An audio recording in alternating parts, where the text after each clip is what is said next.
Mr. Chairman. The tragic deaths of George Floyd and Breonna Taylor and Rayshard Brooks have galvanized millions across the nation to stand up and peacefully march in protest against systemic racism, inequality, and injustice that has plagued our country since its founding. Minority communities have suffered systemic racial, social, and economic indignity, also being disproportionately impacted by the other crisis gripping our nation, which is the COVID-19 pandemic. Chair Powell, will there be a long-term negative economic impact if 40% of Black-owned small businesses permanently shut their doors as a result of the coronavirus pandemic? Well, small businesses are under a lot of pressure, and the answer to your question would be yes, certainly. Those are important businesses in our communities. Will there be a long-term negative economic impact if 44% of Black households and 41% of Latino households are unable to make their next rent payment and are evicted? Evictions and foreclosures and things like that can be very bad, not just for the individuals involved, but they're very bad for the individuals involved, but also they can certainly weigh on economic activity as well. Will there be a long-term negative economic impact if African-American and Hispanic families' wealth, which is currently 8 to 10 times smaller than the median net worth of white families, is further depleted? I would say there would. Considering the long-term economic impacts of the racial disparities exacerbated by COVID-19's pandemic, what are the consequences of Congress failing to account for these pernicious racial disparities in the next COVID-19 relief bill? Would the economy be better off if Congress took action to mitigate these inequalities in COVID relief legislation? Senator, I just would say, fiscal policy is really for you. And I do think what you've done so far has been by far the largest of any fiscal response. And I think it's really, you're starting to see that in some of the economic numbers we're seeing.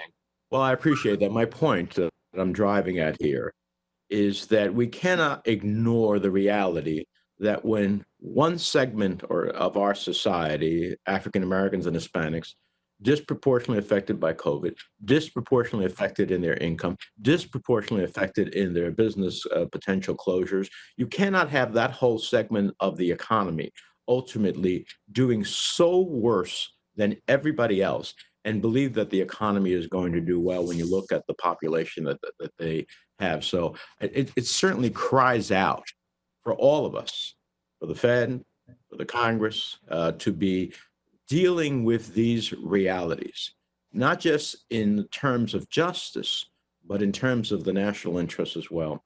Let me turn to another question. As our country navigates this economic crisis that flows from the pandemic, I hope we remember the lessons we've learned from past downturns. One of the most obvious lessons we learned during the Great Recession is that cuts to the state and local sector make recessions deeper, delay economic recovery, and are completely preventable if Congress provides relief. Chair Powell, isn't it true that according to the Federal Reserve inflation-adjusted data, state and local investments continue to fall for a full 5 years after the recession officially ended in June of 2009?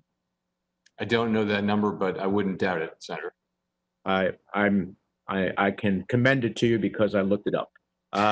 Isn't it also true that Fed researchers found that state and local austerity adopted after the Great Recession was a drag on economic growth for 23 out of 26 quarters between 2008 and mid-2014, and that without that austerity, GDP would have been roughly 3.5% larger by the end of 2015? I know the finding. I can't swear to those numbers. I'll take your word for it. Okay, well, I commend it to you, and if you send me back an answer in writing, I'd appreciate it. And didn't state and local governments cut more than 750,000 jobs after the Great Recession? Yes, and they didn't hire. The other thing is they didn't do much hiring for quite a long time.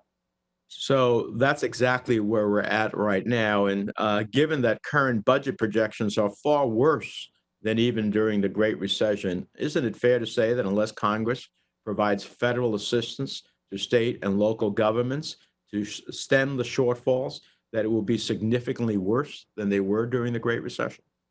I think there are already 1.5 million layoffs, most of which are at state and local. Well, the Bureau of Labor Statistics listed nearly 1 million layoffs so far.